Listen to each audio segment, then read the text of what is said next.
Hello friends, welcome to Abhipedia powered by Abhimanyu IAS. My name is Manish and in this video we will be discussing current affairs of Punjab for the third week of February 2021. Punjab में पिछले हफ्ते में जो भी कुछ important हुआ है वो हम इस वीडियो में डिस्कस करने वाले हैं. So if you have not subscribe to this channel, please subscribe to the channel and press the bell icon ताकि आपको ये वीडियोज़ रेगुलरली मिलते रहें. So let us start with this class. Punjab cabinet approves mission Lal Lakir in all villages. लाल लकीर या लाल डोरा, what is लाल लकीर और लाल डोरा ये हम जानेंगे.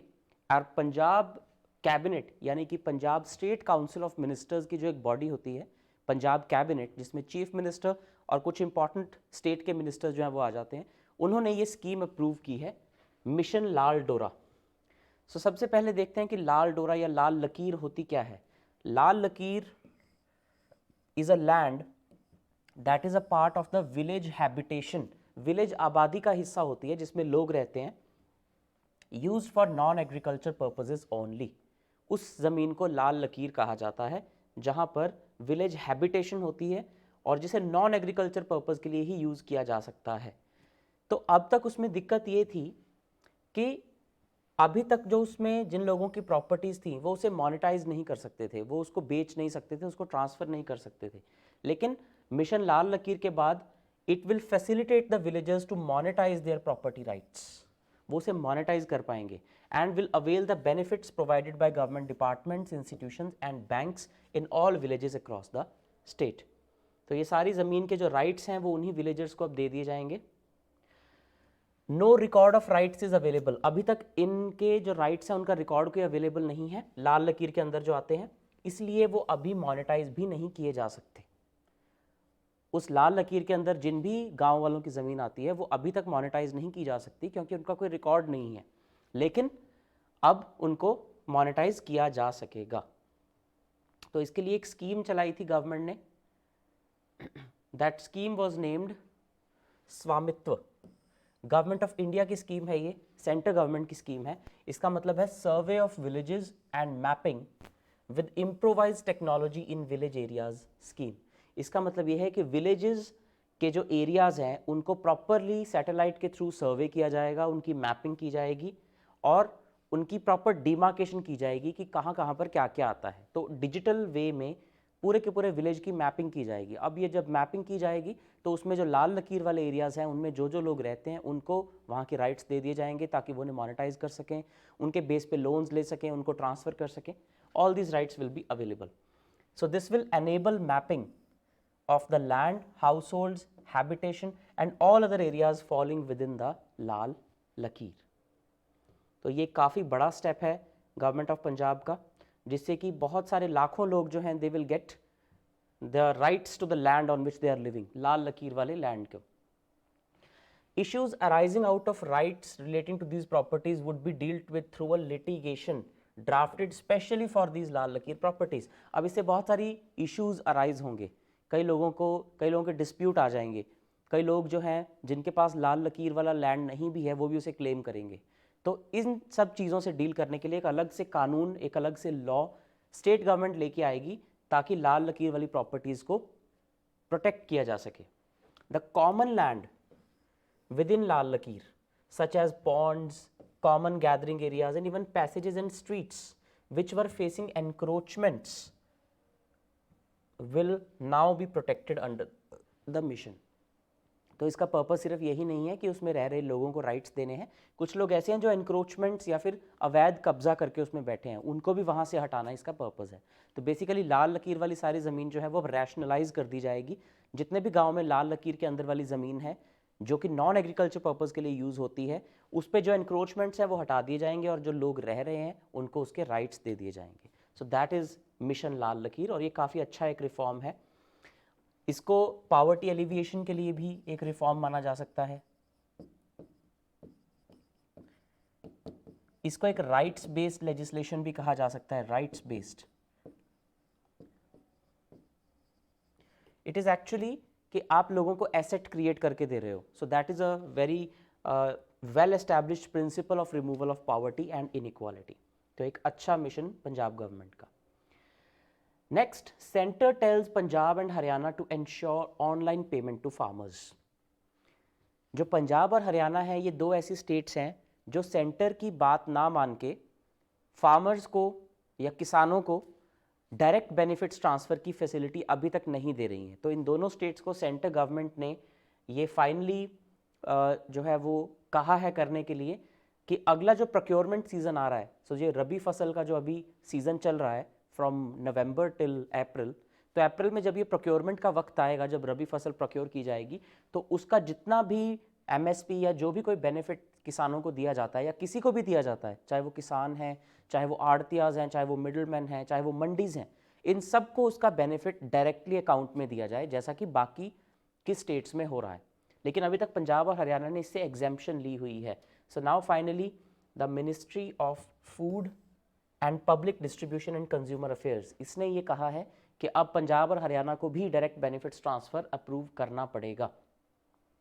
तो सेंट्रल गवर्नमेंट ने काफ़ी सालों से इन स्टेट्स को कहा हुआ है कि these should ensure direct online payment into farmers accounts. 2015-16 से जो सेंट्रल गवर्नमेंट वो ये कह रही है, लेकिन इन दोनों स्टेट्स ने किसी ना किसी वजह से उसको जो है वो डिले किया है। So now these states are under boundation by the central government कि उन्हें ये इम्प्लीमेंट करना ही पड़ेगा।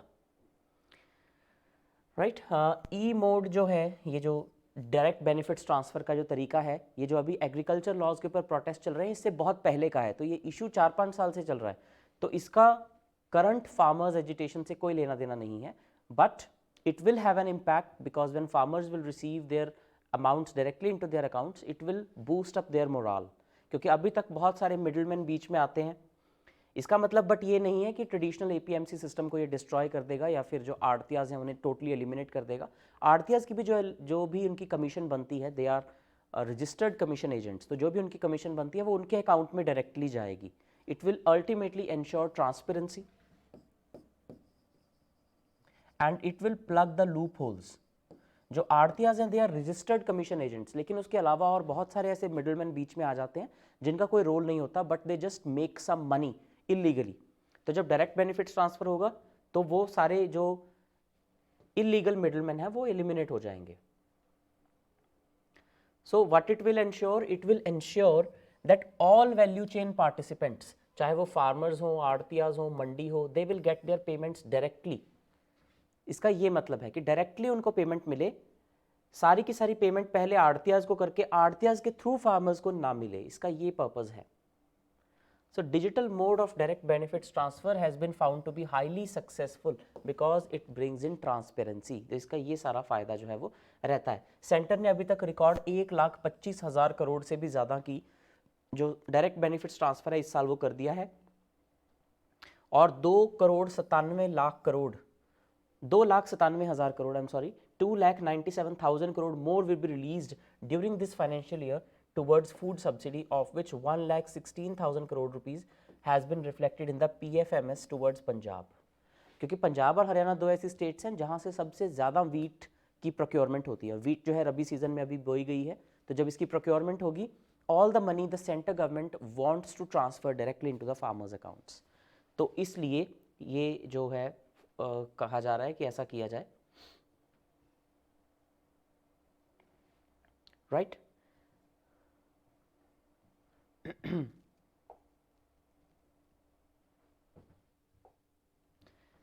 देन इसके अलावा कुछ स्टेट्स तो ऐसी हैं जिन्होंने बायो ऑथेंटिकेशन करके प्रोक्योरमेंट करनी शुरू कर दी है। Procurement through bio authentication of farmers, जैसे कि फिंगरप्रिंट्स वगैरह से, जैसे कि उत्तर प्रदेश ने ऐसा शुरू कर दिया है। ओडिशा, छत्तीसगढ़, मध्य प्रदेश भी इसको अडॉप्ट करने के बारे में सोच रही हैं ताकि ट्रांसपेरेंसी अच्छे से आ सके, कोई लीकेज का चांस ही ना रहे। That is the purpose. एक अच्छा रिफॉर्म होगा जब ये अप्रूव किया जाएगा।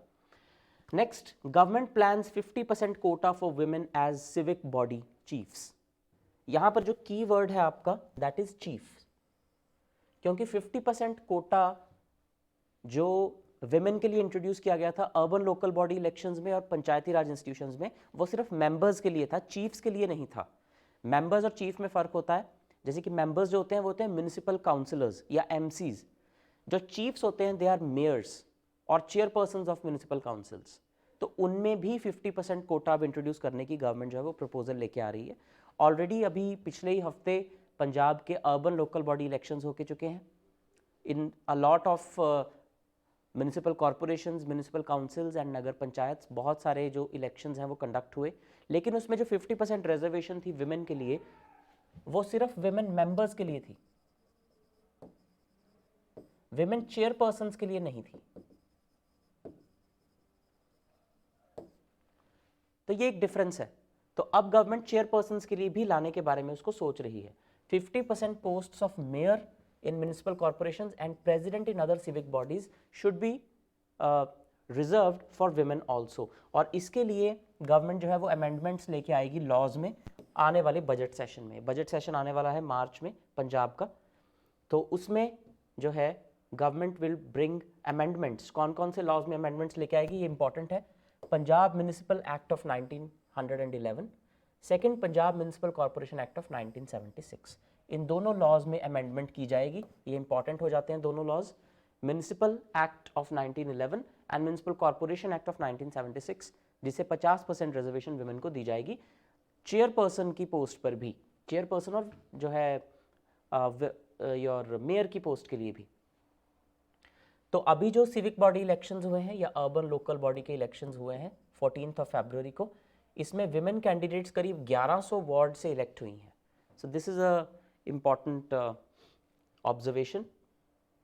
50% रिजर्वेशन थी तो उतनी सीटों से वो डेफिनेटली इलेक्ट हुई हैं। सो दिस रिफॉर्म, ये ऑलरेडी एक कंटिन्यूएशन है गवर्नमेंट की पॉलिसी का। गवर्नमेंट काफ़ी सारे एरियाज़ में वुमेन को रिजर्वेशन दे रही है, जैसे कि जो गवर्नमेंट रिक्रूटमेंट है उसमें 33% रिजर्वेशन है वुमेन के लिए, 50% हो गई अब अर्बन लोकल बॉडीज़ के लिए, और अब 50% अर्बन लोकल बॉडीज़ में चेयरपर्सन्स के लिए। So it reflects a continuity in trend. Next, 9 more POCSO fast track courts, sexual assault response teams in all 27 police districts soon in Punjab। तो POCSO यानी कि प्रिवेंशन ऑफ चिल्ड्रन या protection of children, I am sorry, it is protection of children rather, protection of children from Sexual Offences Act।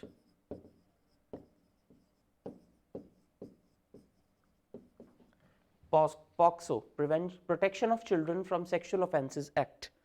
तो ये act जो है इसके तहत फास्ट ट्रैक कोर्ट्स 9 नई एस्टैब्लिश की जाएंगी पंजाब में, और 27 पुलिस डिस्ट्रिक्ट्स हैं पंजाब में, हर एक पुलिस डिस्ट्रिक्ट में सेक्सुअल असॉल्ट रिस्पॉन्स टीम बनाई जाएगी। This information was provided by the chief secretary of Punjab Miss Vini Mahajan. एक इंटर डिपार्टमेंटल मीटिंग हुई पंजाब गवर्नमेंट की जिसमें ये डिसीजन लिया गया। 9 fast track courts under POCSO act and sexual assault response team in all the 27 police districts. तो पंजाब का जो एक एडमिनिस्ट्रेटिव स्ट्रक्चर है, इससे हमें एक और नई बात पता लगती है कि पंजाब में वैसे डिस्ट्रिक्ट्स तो 22 हैं, लेकिन पुलिस डिस्ट्रिक्ट्स जो हैं पुलिस के पर्पज़ के लिए वो 27 हैं।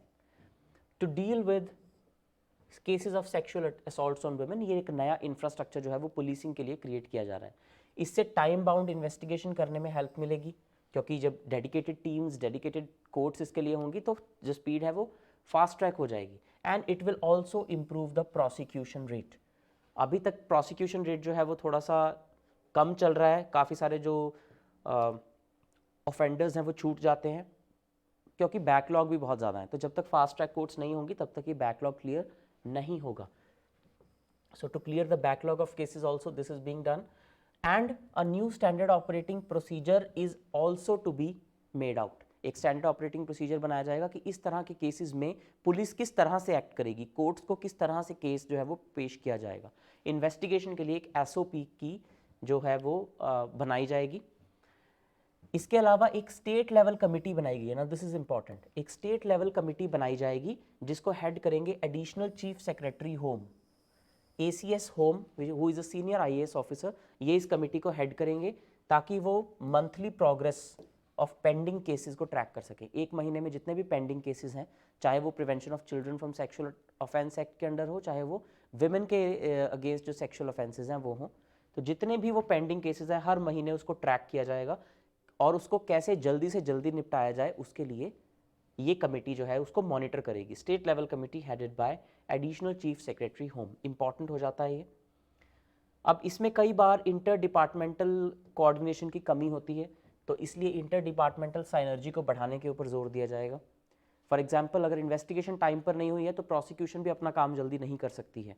सो इन्वेस्टिगेशन को टाइमली करना, उसको फिर प्रोसिक्यूशन तक कन्वे करना, so that in the court the decision can be arrived at a fairly early stage.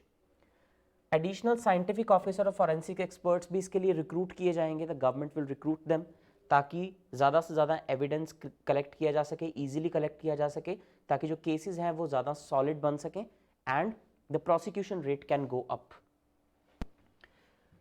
Compensation to the victims. The process of approval to provide compensation to the victims will be eased so that such payments are made without delay. जो victims हैं उनको compensation का provision है उसको speed up किया जाएगा, उसको easy किया जाएगा। 9 फास्ट ट्रैक कोर्ट्स इसके लिए जो बन रही हैं, ऑलरेडी कुछ फास्ट ट्रैक कोर्ट्स लुधियाना और जालंधर में ऑपरेशनल हैं, तो ऐसा नहीं है कि पहली बार बन रही हैं ये कोर्ट्स, ऑलरेडी लुधियाना और जालंधर में फास्ट ट्रैक कोर्ट्स हैं। इसके अलावा रेप केसेस के लिए 7 fast track courts already function कर रही हैं पंजाब में। तो काफ़ी सारे ये मेजर्स हैं, पुलिसिंग के पॉइंट ऑफ व्यू से बड़े इंपॉर्टेंट हो जाते हैं। डेडिकेटेड हेल्प डेस्क सेटअप किए जाएंगे। Dedicated help desks will be setup for women. Saanjh Kendras will be improved. Additional district level special prosecutors will be recruited, जो कि एडवोकेट्स होते हैं। तो ये इतना कुछ जो है, चाहे वो फॉरेंसिक्स वाले हैं, चाहे वो प्रोसिक्यूटर्स हैं, चाहे वो कोर्ट्स हैं, चाहे वो रिस्पॉन्स टीम्स हैं, ये सब कुछ क्रिएट किया जा रहा है with a view to improve prosecution and to fast track the process of conviction of those who are convicted for sexual offences against women and children. ये सब कुछ जो है इसके लिए किया जा रहा है। जो पंजाब पुलिस एकेडमी है फिलौर में, वहाँ पर जॉइंट ट्रेनिंग सेशन और इंडिविजुअल वर्कशॉप्स कंडक्ट की जाएंगी इन सभी लोगों को ट्रेन करने के लिए, ताकि बेटर कोऑर्डिनेशन हो सके इस तरह के केसेस को हैंडल करने के लिए। अब जब भी कोई इस तरह का केस होता है तो फॉरेंसिक साइंस वाले, police, law enforcement agencies, advocates, prosecutors, all of them have to work in tandem. तो वो कैसे हो पाएगा, उसके लिए जॉइंट ट्रेनिंग सेशन कंडक्ट किए जाएंगे पंजाब पुलिस एकेडमी फिलौर में। और इस सब के लिए जो फंडिंग है वो निर्भया फंड से यूटिलाइज की जाएगी। Nirbhaya fund which was created in 2012 in the aftermath of the infamous Nirbhaya gang rape case in Delhi in December 2012। तो उसके बाद जो फंड क्रिएट किया गया है, इसको इसी पर्पज़ के लिए यूज़ किया जाता है कि कैसे विमेन सेफ्टी को इम्प्रूव किया जा सके। तो इस फंड से ये चीज़ें यूज़ करके पंजाब पुलिस अपग्रेड करेगी forensic gadgets, mobiles, IT equipment, ताकि online cyber offences against women and children को भी रोका जा सके। तो ये काफ़ी इंपॉर्टेंट न्यूज़ हो जाती है। कहीं भी आपको पुलिसिंग या क्राइम्स अगेंस्ट वुमेन चिल्ड्रन या फिर पंजाब गवर्नमेंट की पॉलिसी जो है for dealing with such crimes, उसके बारे में आपको कुछ भी लिखना है तो इसमें बहुत सारे पॉइंटर्स हैं जो आपको मिल जाएंगे। काफ़ी इंपॉर्टेंट ये न्यूज़ हो जाती है। Next, 23 gharials released into Beas. तो ब्यास नदी में, जो कि ब्यास कंजर्वेशन रिजर्व भी है, department of Punjab forest and wildlife, ये काफ़ी इंपॉर्टेंट है, department of Punjab forest and wildlife preservation in tandem with world wildlife fund for nature India, WWF India, इन दोनों ने मिलकर 23 घड़ियालों को, जो कि कैप्टिव ब्रेड थे, कैप्टिवली उनको जो है वो रेयर किया गया था और अब उनको ब्यास कंजर्वेशन रिजर्व में छोड़ दिया गया है। तो ये काफ़ी जो गवर्नमेंट है इसके लिए कोशिश कर रही है। इस इमेज को आप देख सकते हैं। So these are the gharials and they have been released into Beas conservation reserve. तो ये स्टेट जो है एक प्रोग्राम चला रही है, स्टेट्स प्रोग्राम कंसेप्चुलाइज्ड इन 2005। इसके बारे में हम एक प्रीवियस वीडियो में डिस्कस कर चुके हैं, तो अगर आपने वो नहीं देखी है, do check it out on this channel. तो 2005 में गवर्नमेंट ने घड़ियाल्स को की जो पॉपुलेशन है वो बढ़ाने के लिए एक प्रोग्राम लॉन्च किया था, क्योंकि ये क्रिटिकली एंडेंजर्ड स्पीशीज़ हैं, CE कैटेगरी में आती हैं under the IUCN red list, critically endangered under the IUCN और international union for conservation of nature and natural resources red list, उसमें एक क्रिटिकली एंडेंजर्ड स्पीशीज़ में आते हैं घड़ियाल्स। फेज़ 1 में 47 घड़ियाल जो हैं वो रिलीज़ किए गए थे, और कहाँ रिलीज़ किए गए थे? Beas conservation reserve. Beas conservation reserve एक 185 किलोमीटर लंबा रिवर का स्ट्रेच है ब्यास का, जिसे कि पूरा का पूरा रिवर को ही कंजर्वेशन रिजर्व डिक्लेयर कर दिया गया है। और अब यहाँ पर फेज़ 2 में 23 कैप्टिव ब्रेड घड़ियाल जो है वो रिलीज़ किए गए हैं ताकि इनकी पॉपुलेशन बढ़ सके, जो वाइल्ड लाइफ है वो अच्छे से प्रॉस्पर हो सके, यही इसका पर्पज़ है। और ये घड़ियाल जो हैं these are long snouted gharials, long snouted gharials, काफ़ी इंपॉर्टेंट है ये। और इसका साइंटिफिक नाम है गैवियालिस गेंजेटिकस, गैवियालिस गेंजेटिकस। ये फेज़ 2 में रिलीज़ किए गए हैं इतने। तो इसके लिए एक जॉइंट मॉनिटरिंग टीम बनाई गई है ताकि वो इन घड़ियालों पर नज़र रख सके, ताकि ये अच्छे से जो है वो खुद को प्रोक्रिएट कर सके। वाइल्ड लाइफ डिवीजन होशियारपुर इसमें इन्वॉल्व है, WWF India is involve in this, they are monitoring these gharials, जो पहले रिलीज़ किए गए हैं और जो अब रिलीज़ किए गए हैं वो भी। सो द सर्वे जो इनके ऊपर किया जाएगा, it will focus on understanding their dispersal, habitation preference, population ecology and general wellbeing. तो इनका पूरा ख्याल रखा जाएगा कि ये प्रॉपरली पूरे ब्यास रिवर में अच्छे से डिस्ट्रीब्यूट हो जाएं और बहुत अच्छे से वहाँ पर रह सके, इनको किसी तरह का थ्रेट ना हो, so that they can multiply. तो ब्यास कंजर्वेशन रिजर्व, जैसा कि मैंने बताया, it's a 185 kilometre stretch of Beas and it is a perfect habitat for the gharials which were reintroduced into the river 2 years ago। 2018 में भी यहाँ पर कुछ घड़ियाल इंट्रोड्यूस किए गए थे, अब दोबारा से किए गए हैं। So it's a programme of the government of India, government of Punjab in conjunction with WWF India. काफ़ी इंपॉर्टेंट न्यूज़ है ये environment ecology point of view से। Next, Punjab becomes 13th state to successfully complete one nation one ration card reform. तो one nation one ration card reform के ऊपर 2-3 सालों से बात चल रही है, लेकिन 2020 में जब कोरोना वायरस पैंडेमिक आया उसके बाद से इसको ज़्यादा एक्सपेडाइट कर दिया गया, क्योंकि जो माइग्रेंट लेबर थी वो जिस स्टेट में उनका राशन कार्ड बना हुआ है वो वहीं से अपना राशन जो है वो ले सकते थे। तो सरकार को ये जो स्कीम है वो इसलिए बनानी पड़ी क्योंकि स्मार्ट कार्ड्स इसके अंडर बना दिए गए, so that if you have a smart card as a ration card तो आप उसे पूरे इंडिया में कहीं भी स्वाइप करके अपना राशन जो है वो ले सकते हो। तो one nation one ration card मतलब पूरे इंडिया में कहीं भी आपके पास राशन कार्ड है तो आप उसको कहीं से भी उसका खाना जो है वो ले सकते हो। So one nation one ration card एक एक करके सभी स्टेट्स इंप्लीमेंट कर रही हैं एंड पंजाब 13th ऐसी स्टेट बन गई है जहां पर ये इंप्लीमेंट कर दिया गया है। तो ये किसने स्टिपुलेट किया था? Department of expenditure, ministry of finance. Important है ये, और ये इंसेंटिव लिंक्ड स्कीम है, मतलब जो जो स्टेट इसको इंप्लीमेंट करती रहेगी उसको इंसेंटिव दिया जाएगा इसके बदले में। Now the state is eligible to mobilize additional financial resources of 1516 crore. 1516 crore रुपए पंजाब अब एक्स्ट्रा बोरो कर सकता है क्योंकि उसने ये स्कीम इंप्लीमेंट कर दी है। तो ये एक इंसेंटिव है स्कीम को इंप्लीमेंट करने के लिए, it's an incentive linked scheme. मतलब सेंट्रल गवर्नमेंट उन स्टेट्स को इंसेंटिव दे रही है कि आप इस स्कीम को इंप्लीमेंट कीजिए, हम आपको कुछ एडिशनल बोरोइंग करने की ऑप्शन जो है वो दे देंगे। So Punjab has now joined 12 other states who have completed this reform। अब इन 13 स्टेट्स में से किसी भी स्टेट का जो राशन कार्ड धारक है वो किसी भी इनमें से दूसरी स्टेट में जाकर अपना राशन जो है वो अवेल कर सकता है। तो एडिशनल बोरोइंग परमिशन जो है of 34,956 crore has been granted to these 13 states. तो ये एक इंसेंटिव है जो सेंट्रल गवर्नमेंट दे रही है, which is a good method to induce these states to implement the reform. क्योंकि अगर ये पूरे इंडिया में इम्प्लीमेंट हो जाता है तो फिर कहीं भी कोई भी माइग्रेंट लेबर हो, एग्रीकल्चरल लेबर हो, या किसी ने भी एक से दूसरी जगह जाकर रहना हो तो उसे एटलीस्ट खाने के लिए अपनी स्टेट में वापस आने की ज़रूरत नहीं है। See ration cards are state specific, क्योंकि स्टेट गवर्नमेंट की स्कीम्स के अंडर भी इसको सब्सिडाइज किया जाता है और कुछ केसेस में सेंट्रल गवर्नमेंट भी करती है। लेकिन जब तक इन सबको सिंक्रोनाइज नहीं किया जाएगा तब तक फूड सिक्योरिटी असल सेंस में अचीव नहीं हो सकती।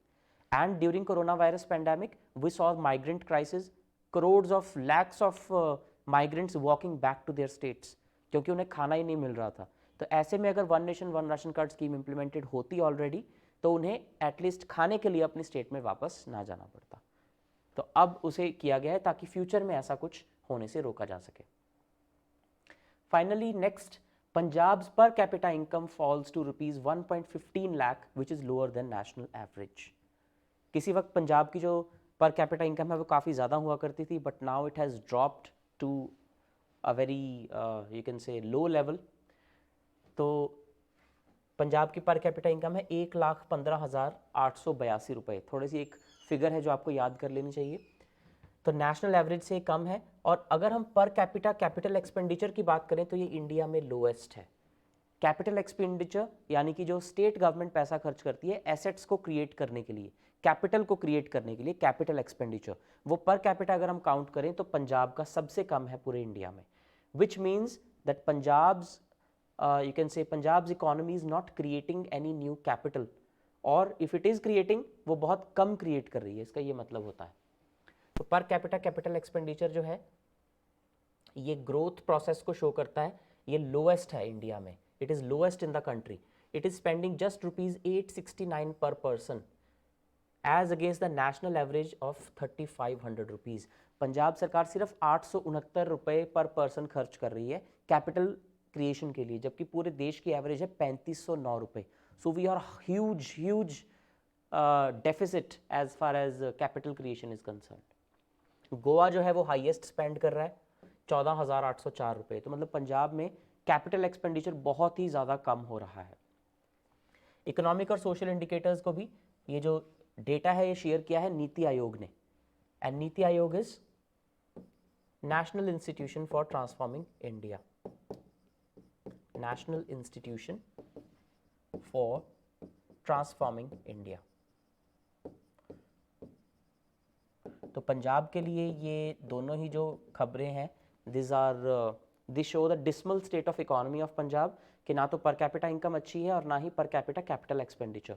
उसके अलावा अगर पर कैपिटा सोशल सेक्टर एक्सपेंडिचर की बात करें, social sector means education, health care, asset creation, इसमें भी पंजाब जो है वो नेशनल एवरेज से काफ़ी कम है। नेशनल एवरेज है 8,962 रुपये, जबकि पंजाब की है 6,981 रुपये। तो नेशनल एवरेज से कम है पंजाब में सोशल सेक्टर एक्सपेंडिचर भी, और कैपिटल क्रिएशन तो बहुत ही कम है। लेकिन 3 एरियाज ऐसे हैं जिसमें पंजाब जो है वो थोड़ा सा अच्छा परफॉर्म कर रहा है। First is school education and quality index, इसमें पंजाब ने थोड़ा सा इंप्रूव किया है। Second, India innovation index, innovation में पंजाब कुछ अच्छा कर रहा है। And third is health index.